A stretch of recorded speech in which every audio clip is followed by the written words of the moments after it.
Կներկայացնեք ի վերջո ինչ քրեական գործի շրջանակում այս խոզարկությունները եւ բերման ենթարկեցին արդյոք պարոն Ծառուկյանին, ինչ կարգավիճակով։ Պարոն Ծառուկյանին ձերբակալեցին, տեղափոխում են քննչական մարմին, այնտեղից էլ դատարան, կալանքի միջնորդություն են ներկայացնելու դատարան, կալանքի համար։ Մեծ հաշվով սա է, մեղադրանքները մի քիչ շատ ծիծաղալու եւ աբսուրդային են, խարդախության օժանդակություն եւ փողերի լվացման օժանդակություն, այսինքն եւ մենք շատ մանրամասների մեջ չենք ներկայացնի, բայց ընդհանուր առմամբ այնտեղ որտեղ Ծառուկյանը կամ նրա հետ որևէ կերպ փոխկապակցված ընկերությունը պետքա ճանաչվեր տուժող, այս դեպքում իրեն վերածել են մեղադրյալի, խոսքը գնում է հայ-իրանական համատեղ առևտրային պալատա ստեղծվել, Ծառուկյանը փորձել է նպաստել, որպեսզի Հայաստան-Իրան հարաբերությունները լուրջ զարգանան առևտրային եւ այս առումով նաեւ պետական մակարդակով այնտեղից թույլտվություններ են տվել իրենց կազմակերպությունները, որ գան այստեղ մասնակցեն եւ հիմնվի այդ համագործակցության համար համապատասխան կազմակերպությունները, այսինքն լուրջ ներդրում արել միջպետական հարաբերությունների զարգացման առումով, բայց այդ ընթացքում Իրանի որոշ քաղաքացիներ որոշակի չարաշահումներ են թույլ տվել եւ դրա հետ կապված նաեւ այստեղ հաղորդումներ կան ներկայացած նրանց դեմ, բայց քանի որ իրենք էլ օգտվելով իրենց հնարավորություններից Իրանում են համապատասխան հաղորդումներ տվել, այնտեղի նյութերը ուղարկել են այստեղ եւ չգիտենք ինչի մեր իրավասու մարմինները պետական հիմք են ընդունել իրանական կողմի որոշակի նյութեր եւ դրա հիման վրա որոշել են, որ պետք է Ծառուկյանին վերածեն մեղադրյալի, այն դեպքում, երբ որ այստեղ ասում եմ նրա մասնակցությամբ կազմակերպությունը եւ պետք է տուժող ճանաչվեր։ Հիմա այս տեսանկյունից մեր համար զարմանալի է, որ Հայաստանի Հանրապետությունում իր քաղաքացու շահերը եւ այնպիսի իրադրությունում, երբ որ միջպետական հարաբերությունների զարգացման համար էր այս բոլոր գործողությունները կատարվել, փոխանակիր քաղաքացու շահերը պահպանվի, այս դեպքում ի վնաս է լինում եւ դա հասկանալի է, որ խոսքը այս դեպքում քանի որ Ծառուկյանի մասին է, դրա համար այս գործողությունները կատարվեցին։ Ինչի կատարվեցին, որովհետեւ ուղիղ հայտարարություններ եղան, սպառնալիքներ եղան, որ Ծառուկյանի հետ կապված նման գործողություններ են լինելու, ավելին հենց այս ընթացքում, երբ որ այս գործողությունները կատարվում էր, իշխանության որոշ ներկայացուցիչներ հպարտանում էին, որ տեսակ ասեցինք ու արեցինք։ Այսինքն սա դուք քաղաքական այսպես process-ների ենթատեքստում եք տեսնում, ասում եք իրավական հիմքեր ընդհանրապես չկան։ Մենք ասենք թե չասենք քաղաքական, բոլորը տեսել եք թե ինչպես է հրապարակային հանձնարարվել, թե ինչ պետք է արվի Ծառուկյանի հետ կապված, նրա գույքերի հետ կապված, ունեցվածքի հետ կապված, այսինքն դա պարբերաբար ասվել է, ընդ որում ասվել է, հիմա էլ ասում են ասեցինք ու արեցինք, եւ գիտեք մի բան էլ ասեմ, այսինքն ինչ է ստացվում, որ բոլոր քննչական մարմինները, հարկային մարմին, դատախազություն, բոլորը սպասում էին, որ այսօր նույն ժամին բոլորը միաժամանակ սկսեին գործողություններ կատարել։ Այսինքն սա ուղիղ նշանակում է, որ մի կետից հրահանգ է եղել, այլապես 19 թվականին, 20 թվականին, 22 թվականին, 24 թվականին հարուցված ինչ-որ գործերով, այսօր չէր որոշվի, որ մի անգամից տարբեր մարմինների վարույթներում գտնվող բոլորը մի անգամից ակտիվանում են։ Այսինքն Պարոն Խաչատյանը կպատասխանի այս հարցին։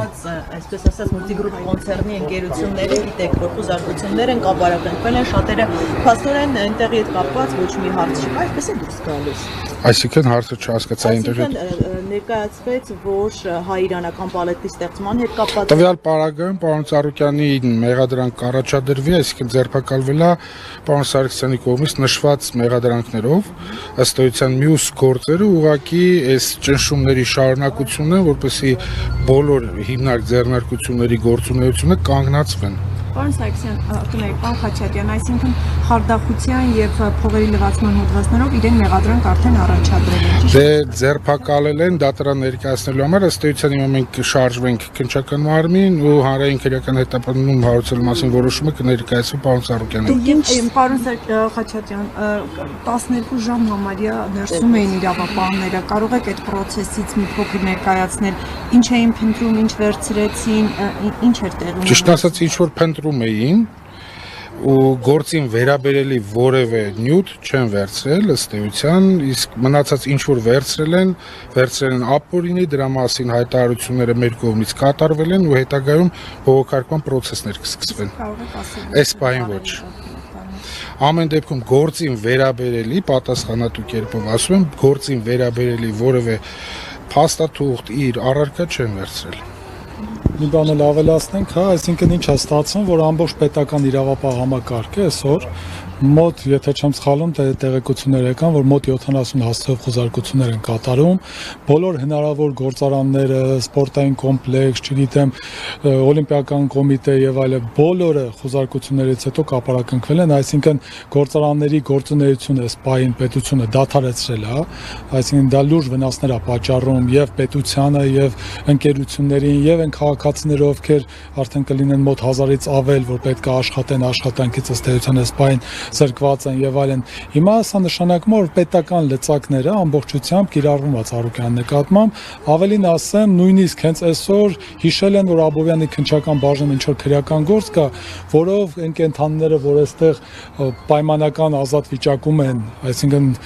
պահվում են, որոշել են, որ պետք է այս կենթանիները շատ վատ են այստեղ գտնվում, պետք է արագ վերցնեն, տանեն կենթանաբանական այգում փոքր վանդակների մեջ գցեն, որովհետեւ այնտեղ իրենք ավելի լավ են պահելու, այդ կենթանիների համար ավելի լավ է լինելու։ Այսինքն այս ամեն ինչ ուղիղ վկայում է նրա մասին, որ կոնկրետ մի կետից հանձնարարել են հնարավոր բոլոր եղանակներով ցավացնել, եւ սա իրավական գործընթացի հետ ոչ մի կապ չի կարող ունենալ։ Ճշտում եմ, ձեր նկարագրած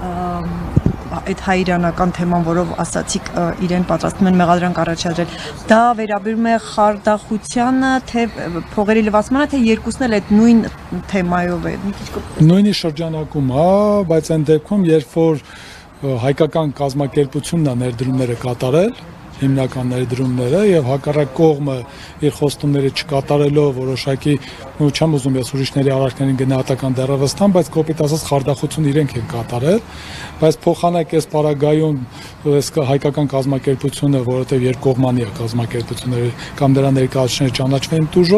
դուժող են ճանաչում փաստացի իրանական կողմը եւ սրանով ըստ էության մեր քաղաքացուն կամ մեր կողմի կազմակերպությանը հայկական կողմը դնում է վատագույն իրենք այսպես է միշտ երբ որ որևէ հանցագործություն իրենք որակում են դա կլինի խարդախություն արկերից խուսափում պարտադիր Հայաստանի Հանրապետություն կարծեք թե այս տիպի գործերով պարտադիր է դարձել հետևից մի անգամից փողերի լվացում որ ասենք թե ինչ արել այդ գումարը որ լվացել է իրենք չգիտեն կա գումար հետեւաբար փողերի լվացում իհարկե փողերի լվացումը դա չի բացարձակապես փողերի լվացումը նայա որ դու ամեն ինչ պետք է անես տարբեր գործարքներով ծագումը եւ պատկանելությունը խեղաթյուրելու իրենք այդ նման ոչինչ չեն նկարագրել ընդհանրապես ձևական հոդվածներ որպեսզի ավելի ծանրացնեն վիճակը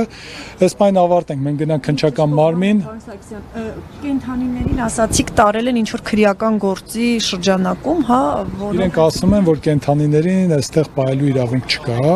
այսօր հիշել են դրա մասին եւ եկել են ու որոշել են որ որոշ կենթանիներ հասկացել են որ ամբողջը չեն կարող տանել որովհետեւ այդ ամբողջը տանեն նախ այդքան պետք է կարողանան պահեն